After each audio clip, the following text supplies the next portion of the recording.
Doctor ortho Ayurvedic oil and capsule. अब दर्द भी घुटने टेकेगा। थलपति विजय कुछ देर में तमिलनाडु के 9वें मुख्यमंत्री के तौर पर लेंगे शपथ। विजय के साथ 9 और मंत्री भी लेंगे शपथ। विजय के पास 121 विधायकों का समर्थन। तमिलनाडु में 60 साल बाद गैर द्रविड़ दल का बन रहा मुख्यमंत्री। राहुल गांधी भी शपथ ग्रहण समारोह में हो रहे हैं शामिल। यूपी में योगी मंत्रिमंडल का विस्तार आज 9 नए चेहरों के साथ क्षेत्र और जाति को साधेगी बीजेपी। पूर्व मंत्री और प्रदेश अध्यक्ष भूपेंद्र चौधरी बन सकते हैं मंत्री। मनोज पांडे और पूजा पाल, कृष्णा पासवान, अशोक कटारिया, हंसराज विश्वकर्मा भी ले सकते हैं शपथ। सुरेंद्र दिलेर और कैलाश राजपूत के नाम भी चर्चा में। यूक्रेन रूस जंग खत्म होने की ओर। रूसी राष्ट्रपति व्लादिमीर पुतिन ने विक्ट्री डे पर दिए बड़े संकेत। यूक्रेन रूस के बीच 9 से 11 मई तक युद्ध विराम का ऐलान कर ट्रंप बोले, मैंने बंद करवाया जंग। ट्रंप ने पुतिन जेलेंस्की की तारीफ।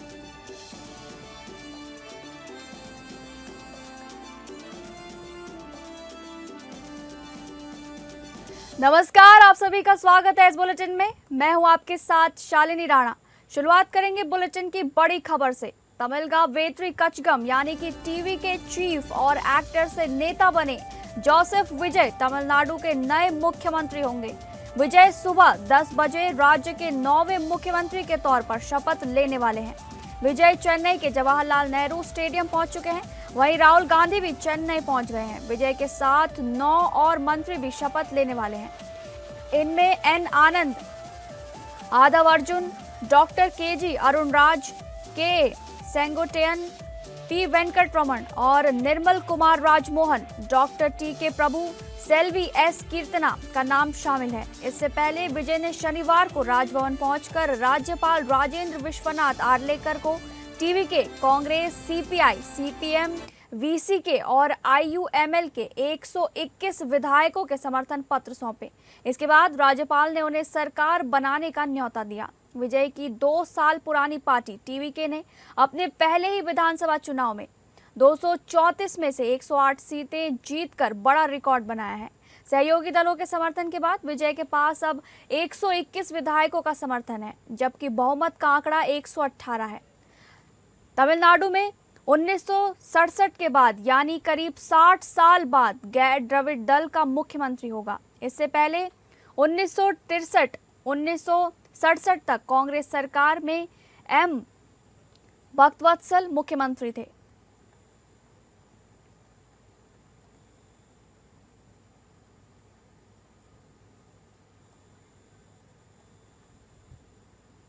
अगली बड़ी खबर, उत्तर प्रदेश में योगी आदित्यनाथ सरकार का बहुप्रतीक्षित मंत्रिमंडल विस्तार आज होगा।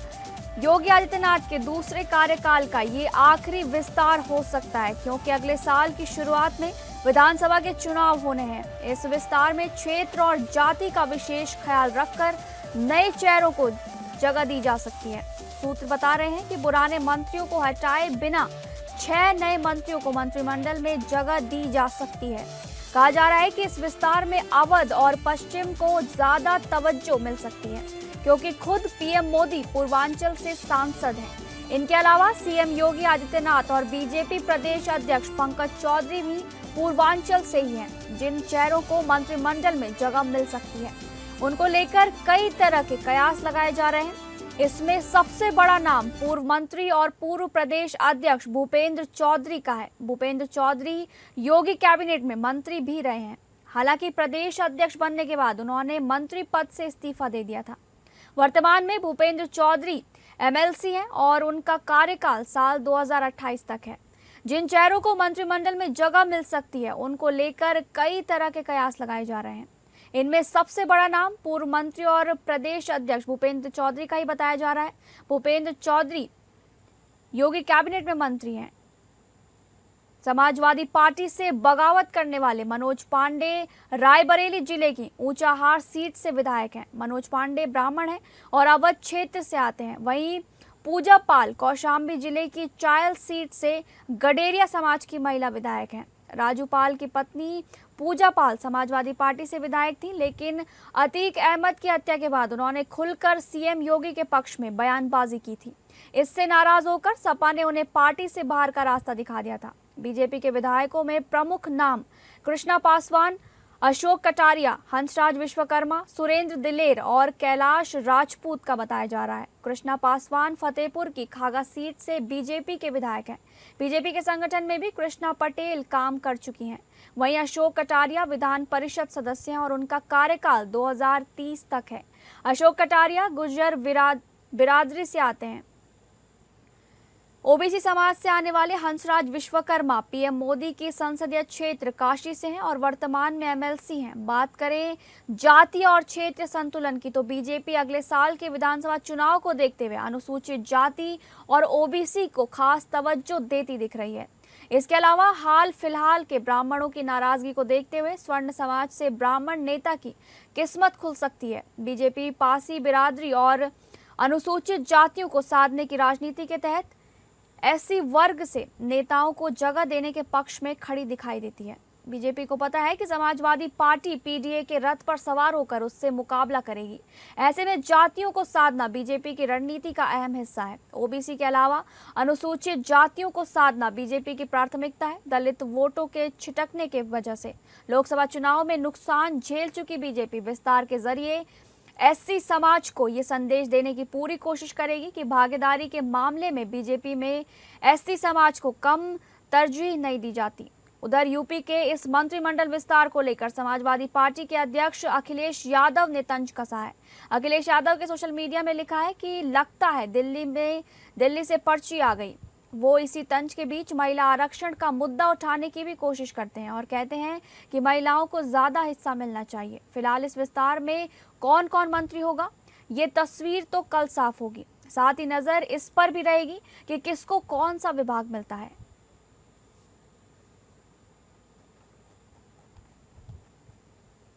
आपको बता दें, बीजेपी के मंत्री उत्तर प्रदेश में मंत्री विस्तार के बाद समाजवादी पार्टी ने जमकर निशाना साधा है।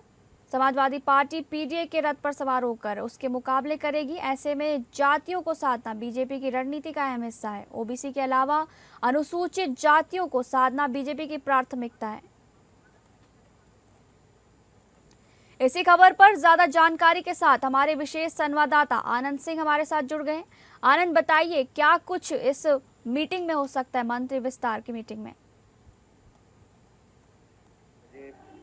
मंत्रिमंडल का विस्तार, मुख्यमंत्री योगी आदित्यनाथ के मंत्रिमंडल का विस्तार होने जा रहा है और माना जा रहा है कि 6 के करीब नए मंत्री आज शपथ लेंगे। इसमें मनोज पांडे जो समाजवादी पार्टी के विधायक हुआ करते थे, बगावत की थी उससे, उसके बाद उनको पार्टी ने निकाला था, तो मनोज पांडे को मंत्री बनाया जा सकता है। रायबरेली से विधायक हैं। इसके अलावा पूर्व प्रदेश अध्यक्ष भूपेंद्र चौधरी जो पहले भी सरकार में मंत्री रहे थे, बाद में प्रदेश अध्यक्ष बने थे। उसके बाद जब पंकज चौधरी का नाम प्रदेश अध्यक्ष के तौर पर आया तो उसके बाद अब भूपेंद्र चौधरी को एक बार फिर से मंत्री पद दिया जाएगा, ऐसी जानकारी है। इसके अलावा सुरेंद्र दिलेर, कृष्णा पासवान और हंसराज विश्वकर्मा और कैलाश राजपूत, ये ऐसे नाम हैं जिनके बारे में यह पक्का माना जा रहा है कि ये मंत्री बनने जा रहे हैं। आज 3 बजे ये कार्यक्रम जनभवन, राजभवन जिसको जनभवन नाम दिया गया है, तो जनभवन में ये कार्यक्रम आज होने वाला है। अगर आप जातिगत और राजनीतिक समीकरणों की बात करें तो एक ब्राह्मण, 3 ओबीसी और 2 अनुसूचित जातियों से ये मंत्री बनने जा रहे हैं। आज ये जो एक लिस्ट फाइनल लगभग हो चुकी है और माना जा रहा है कि ये मंत्री आज बनाए जाएंगे। जी, बहुत बहुत धन्यवाद आनंद तमाम जानकारी साझा करने के लिए।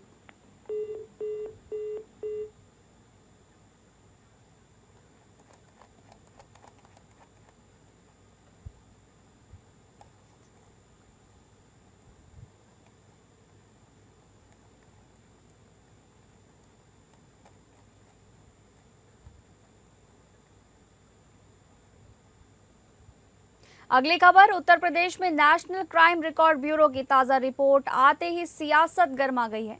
बीजेपी इसे सीएम योगी आदित्यनाथ की जीरो टॉलरेंस नीति की सफलता बता रही है, जबकि विपक्ष ने कानून व्यवस्था पर सरकार को घेरा है। रिपोर्ट में लूट, डकैती और हत्या जैसे गंभीर अपराधों में गिरावट दर्ज की गई है। बीजेपी का कहना है कि प्रदेश अपराध मुक्त होने की ओर बढ़ रहा है। पार्टी इसे मजबूत कानून व्यवस्था की मुहर मान रही है। वहीं समाजवादी पार्टी ने सरकार के दावों को कागजी करार दिया है। सपा का कहना है कि जमीनी हकीकत आंकड़ों से अलग है। महिलाओं, पिछड़ों और अनुसूचित जातियों पर अत्याचार बढ़े हैं। विपक्ष ने इसे सरकार की नाकामी बताया है। सियासी बयानबाजी के बीच आम जनता की सुरक्षा बड़ा सवाल बनी हुई है।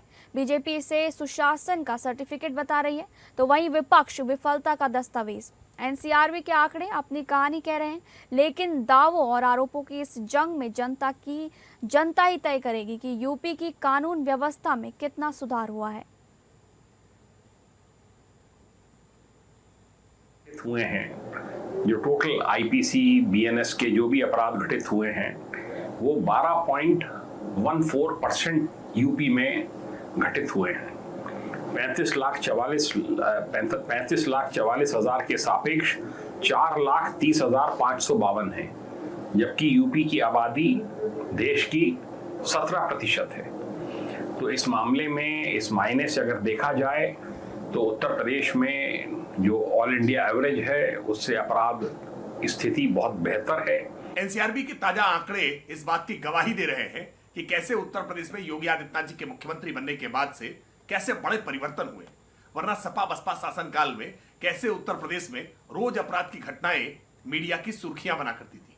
लेकिन आज उत्तर प्रदेश में महिलाओं के खिलाफ अपराध के मामले में सबसे ज्यादा तेज गति से सजाएं हो रही है। देश भर में नंबर 1 है। आज लूट के मामले में, डकैती के मामले में, हत्या के मामले में, तमाम गंभीर अपराधों के मामले में आज उत्तर प्रदेश की रैंकिंग राष्ट्रीय औसत में बहुत नीचे है। आज प्रदेश की तुलना में उत्तर प्रदेश एक रोल मॉडल बनकर उभरा है। राजद नेता तेजस्वी यादव ने बिहार की नई सरकार और मंत्रिमंडल गठन को लेकर एनडीए पर निशाना साधा है। उन्होंने कहा कि पहली बार बिहार में 2 मुख्यमंत्री जैसी स्थिति है। तेजस्वी ने आरोप लगाया कि भाजपा परिवारवाद पर बोलने का नैतिक हक खो चुकी है। कैबिनेट में पूर्व मुख्यमंत्रियों जीतन राम मांझी, जगन्नाथ मिश्रा और नीतीश कुमार के परिवार के लोगों को जगह दी गई है। उन्होंने आगे कहा कि पीएम पहले शहजादा कहकर विपक्ष पर तंज कसते थे, अब सरकार में शामिल शहजादों पर क्या कहेंगे। राजद नेता ने दावा किया कि मंत्रियों को जाति के आधार पर पद मिले हैं और महिलाओं को दरकिनार किया गया है। इसे परिवारवाद की सरकार बताया गया है। तेजस्वी ने कानून व्यवस्था और आर्थिक हालात पर भी सवाल उठाए हैं। उन्होंने कहा कि खजाना खाली है, गरीबों के घरों पर बुलडोजर चल रहे हैं। बिजली दर बढ़ोतरी, नौकरी के वादों और नीट छात्रा हत्याकांड पर सरकार को घेरा। उन्होंने तंज कसते हुए कहा कि जब बापू के हत्यारे को सरकार सौंप दी गई है तो नीतीश कुमार को अब शांति मिल गई होगी। देखिए, कौन मारे तो जांच का विषय है, लेकिन घटना जो हो रही है, चाहे ममता जी के घर या अभिषेक बनर्जी जी के घर के बाहर जाकर के ऊट पटांग करना, ये भी तो शोभा नहीं देता। कितने टीएमसी वर्करों को मारा गया, टीएमसी के दफ्तरों को जला दिया गया, बुलडोजर से तोड़ दिया गया। कौन से कानून के तहत? अगली खबर का रुख करेंगे। पंजाब सरकार के मंत्री और आम आदमी पार्टी के नेता संजीव अरोड़ा को प्रवर्तन निदेशालय ने मनी लॉन्ड्रिंग मामले में गिरफ्तार कर लिया है। बताया जा रहा है कि लंबे समय तक पूछताछ और छापेमारी के बाद ईडी ने कार्रवाई की। सूत्रों के मुताबिक संजीव अरोड़ा के कई करीबी लोगों को भी हिरासत में ले लिया गया है। वहीं उनके ठिकानों पर ईडी की रेड अब भी जारी है। जानकारी के अनुसार ईडी की टीम ने सुबह से ही संजीव अरोड़ा से जुड़े कई ठिकानों पर छापेमारी शुरू की थी। इस दौरान दस्तावेजों की जांच की गई और कई लोगों से पूछताछ भी हुई। काफी देर तक चली कार्रवाई के बाद ईडी ने संजीव अरोड़ा को गिरफ्तार कर लिया। इससे पहले पंजाब के मुख्यमंत्री भगवंत मान ने प्रेस कॉन्फ्रेंस कर केंद्र सरकार और बीजेपी पर हमला बोला था। उन्होंने कहा कि बीजेपी अपने राजनीतिक मकसद पूरे करने के लिए ईडी और सीबीआई जैसी एजेंसियों का इस्तेमाल कर रही है। भगवंत मान ने कहा कि विपक्षी नेताओं को डराने और दबाव बनाने के लिए लगातार केंद्रीय एजेंसियों का इस्तेमाल किया जा रहा है। उन्होंने उसे राजनीतिक बदले की कार्रवाई बताया। संजीव अरोड़ा की गिरफ्तारी के बाद पंजाब की राजनीति गर्मा गई है। आप पार्टी इसे राजनीतिक दबाव की कार्रवाई बता रही है, जबकि बीजेपी की तरफ से अभी तक इस मामले पर कोई बड़ा बयान सामने नहीं आया है। फिलहाल सबकी नजर ईडी की आगे की कार्रवाई और कोर्ट में पेशी पर टिकी हुई है।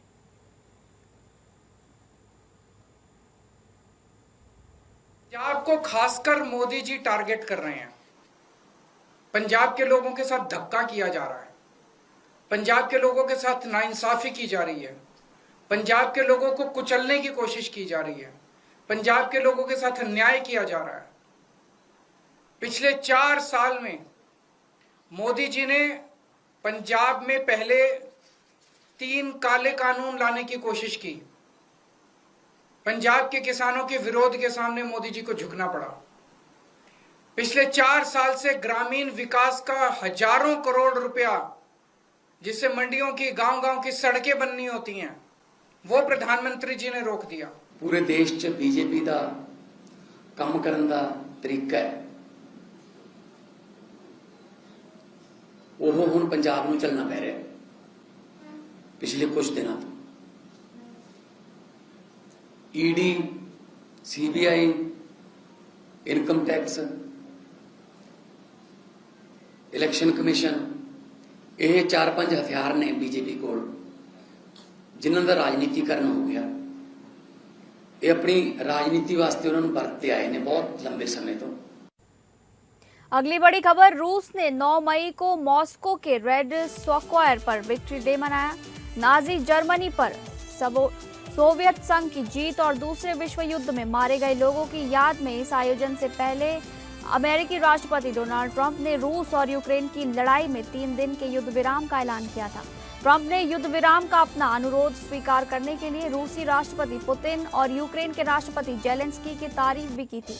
उन्होंने ये भी कहा था कि दोनों देश 1,000 युद्ध बंदियों को एक दूसरे को सौंपने पर भी सहमत हो गए हैं। रूस और यूक्रेन की ओर इसकी पुष्टि करते हुए कहा गया था कि 9 से 11 मई तक सभी सैन्य गतिविधियों पर रोक लगा दी गई है।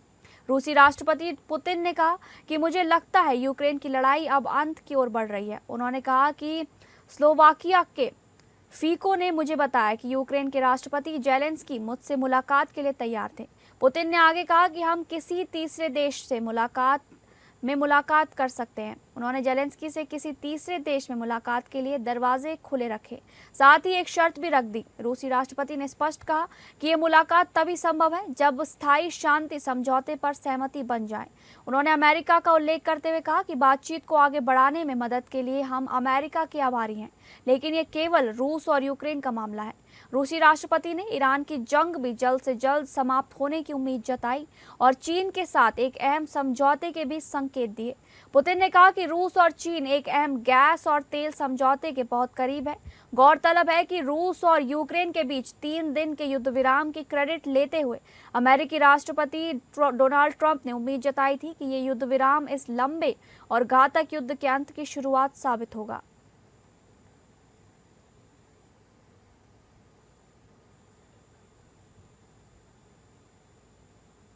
अगली बड़ी खबर, अमेरिका के साथ जारी तनाव और बातचीत के बीच ईरान ने साफ कर दिया है कि ये अपने परमाणु कार्यक्रम या हाईली एनरिच्ड यूरेनियम पर कोई समझौता नहीं करेगा।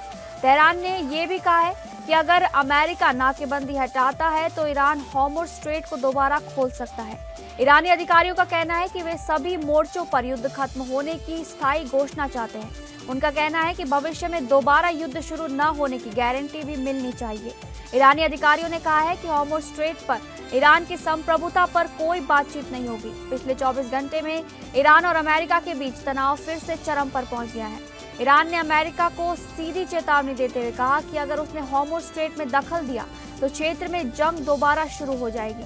दूसरी ओर यूएस सेंट्रल कमांड ने दावा किया है कि उसने 70 से ज्यादा जहाजों को ईरानी बंदरगाहों तक पहुंचने या वहां से निकलने से रोक दिया। अमेरिका का कहना है कि इन जहाजों में $13 अरब से ज्यादा कीमत का तेल ले जाने की क्षमता थी। इस बीच यूएई ने आरोप लगाया है कि ईरान ने इस पर 2 बैलिस्टिक मिसाइल और 3 ड्रोन दागे हैं। यूएई के एयर डिफेंस सिस्टम ने सभी को हवा में ही नष्ट कर दिया, लेकिन हमले में 3 लोग घायल हुए हैं। तनाव के बीच कूटनीतिक कोशिशों भी जारी हैं। रिपोर्ट्स के मुताबिक ईरान और अमेरिका 30 दिन तक संघर्ष रोकने और हॉर्मुज़ स्ट्रेट को व्यापारिक जहाजों के लिए खोलने के प्रस्ताव पर चर्चा कर रहे हैं। हालांकि परमाणु कार्यक्रम और एनरिच्ड यूरेनियम का मुद्दा अभी भी सबसे बड़ा अड़चन बना हुआ है। हॉर्मुज़ संकट का असर वैश्विक बाजार पर भी दिख रहा है। तनाव बढ़ने से ब्रेंट क्रूड की कीमत $103 प्रति बैरल तक पहुंच गई है। वहीं अमेरिका ईरान समझौते की उम्मीद से सोने की कीमतें भी सोने की कीमतों में भी तेजी देखी गई है।